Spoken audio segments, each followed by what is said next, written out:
Ang debosyon natin mula sa araw na ito, Biyernes, ika-4 ng Hulyo taong 2025, ay pinamagatang Paglipad na parang agila.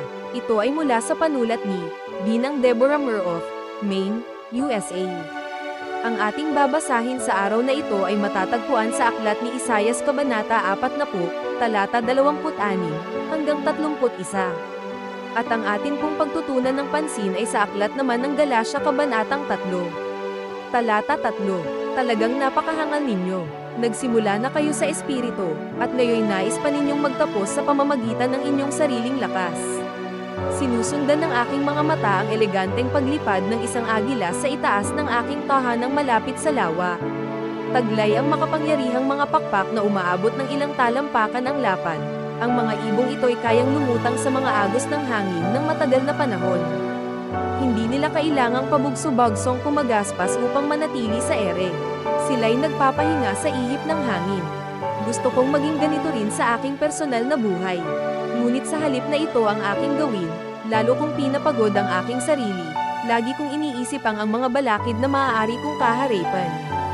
Natatakot akong kapag hindi ako nagpersige, masasayang lang ang lahat ng aking pinagpagiran.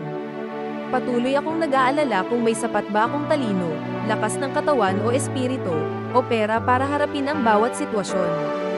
Mabuti ang maging handa, ngunit kung ito'y nagdudulot ng labis na pag-aalala, ito'y nagiging pabigat.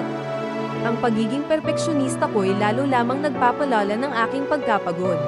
Ngunit tiniyak sa atin ng salita ng Diyos na ang mga umaasa sa Panginoon ay makakaranas ng paglipad na gaya ng agila, Isaias Kapitulo 40 versikulo 31. Kahit pa parang tayo'y tuloy-tuloy na nanguhulog, maaari tayong magtiwala na ang Diyos ang ating tanggulan, walang hanggan niyang bisig ang ating kanlungan. Deuteronomio Kapitulo 33 versikulo 27. Ang ating ipapanalangin ngayong araw ay ang mga taong labis na nabibigatan sa pag-aalala. Tayo po ay manalangin. Ama naming Diyos, tulungan mo po kaming maalala na hindi lang nakasalalay sa aming pagsisikap ang lahat. Salamat sa iyong espiritu na siyang nagpapalakas sa amin. Amen. Ang atin pong iisipin ngayong araw, makakatagpo ako ng kapahingahan kapag ipinagkakitiwala ko ang lahat sa Diyos. Pagpalain po tayong lahat, naway patuloy tayong lumakad na kasama si Jesus.